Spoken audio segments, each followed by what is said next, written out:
Welcome to GFB YouTube channel, this time with the codification system and the new budget template for the GFB survey.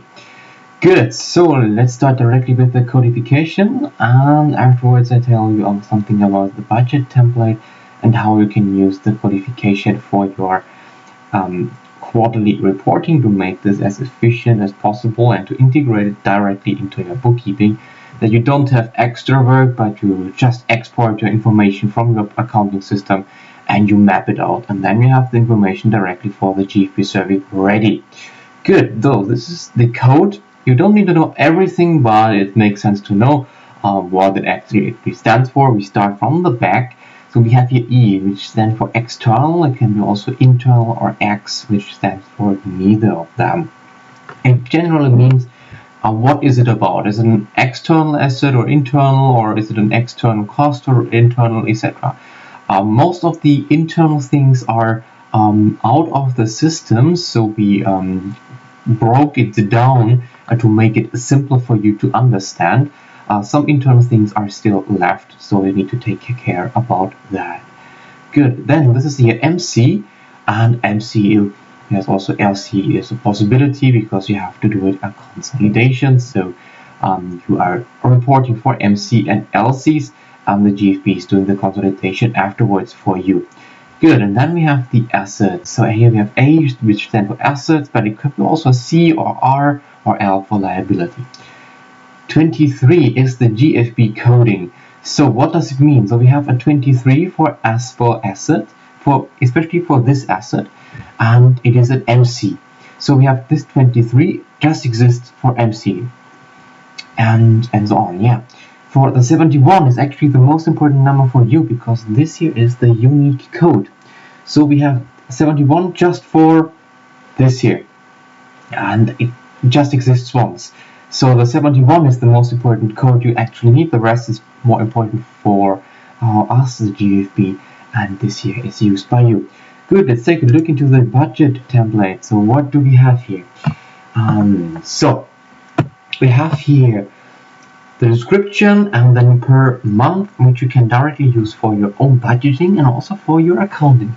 Because here you have already the accounting code which you can use for your own bookkeeping system. So in case you don't have any system, just use these accounting codes and these descriptions, what you need, and then it's done. So you don't have to invent some new things.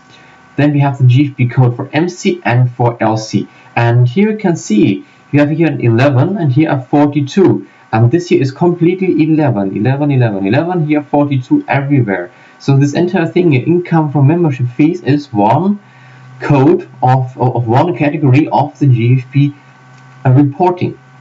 And this enables you a lot when you are simply importing all your values directly into this tool, that you can have the 11 and you sum it up.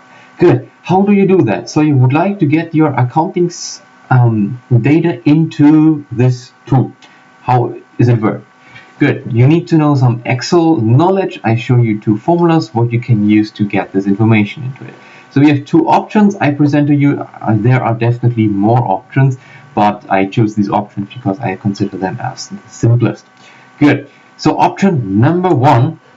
So you have, let's imagine you have included you have assigned the entire model of GFB into your accounting. So you have 121, for example, is, what do we have here? Revenue from IGTV companies.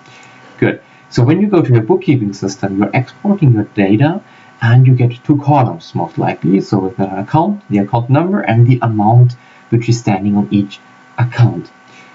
Be careful when you're doing that, because when you can go into your bookkeeping system, you need to type in this here. So quarter 3 is the 1st of July until the end of September. This is the quarter 3. And for the GFB survey, you need to have the cumulative data of the entire quarter, but without the quarter before and before. So just what you have spent or received in money in quarter 3. This is the important thing. Therefore, type this date into your bookkeeping system, and this is what you get on this output. So now you would like to get this number into your budget template, that you know what is actually happening here in this accounting code, etc. Good. So here we have the formula. I can show you how it works when I delete it. So is VLOOKUP. So you need to take a VLOOKUP function. It's a vertical lookup. So the lookup value is this code here. So you have an accounting code and comma. Then you go into your file which you get from your accounting system. The table array is this here. So this is here an array. Don't forget to lock it. So you press F4, comma. Then the column index number is, so we have here first column, second column is 2. We also want to try to get this value, comma. This here is an exact match. It's most likely always an exact match. Approximative matches are not happening so often. So now you get 255 into the 121. So this is exactly what we want to have. And then you can simply go on this button here, and then you can send it down. And here, Control C, and then you can go here, here, here, here, and Control V, and then you have it directly.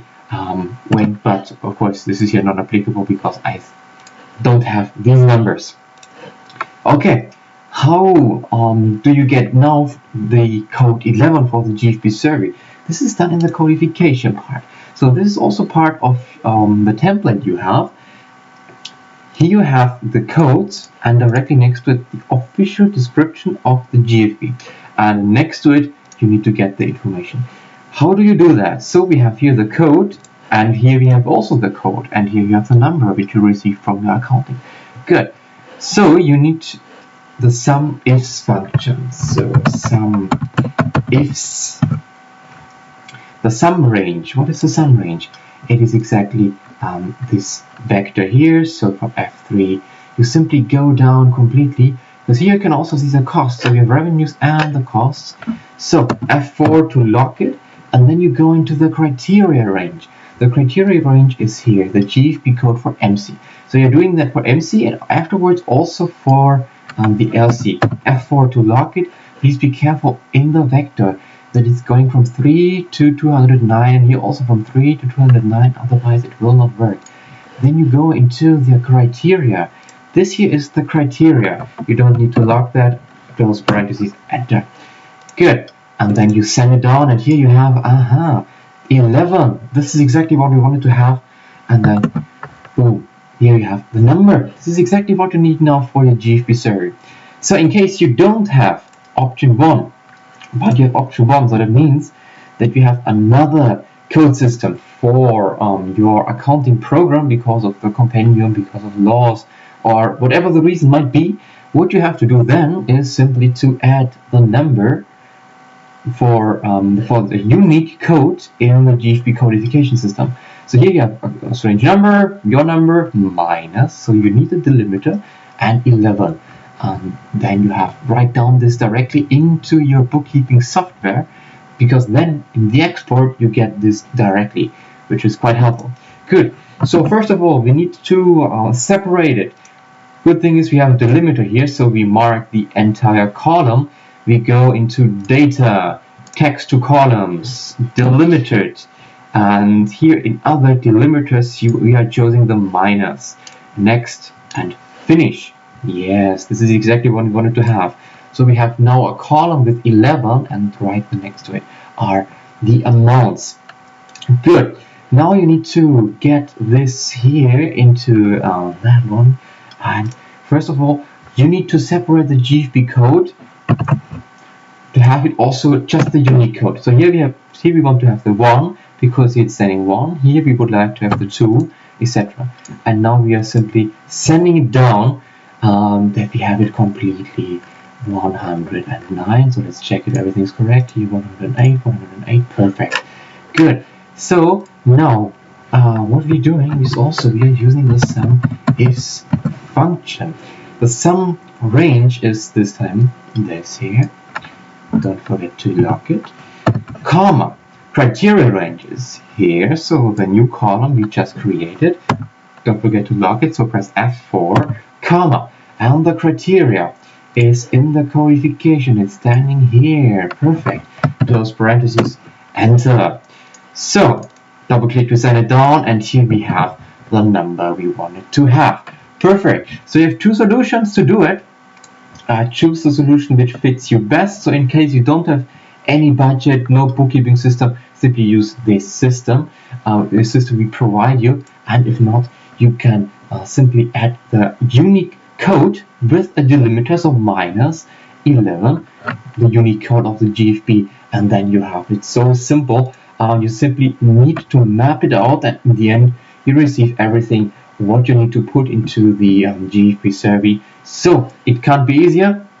I hope you have learned something in this video, and if you have questions, comment down below. Bye bye.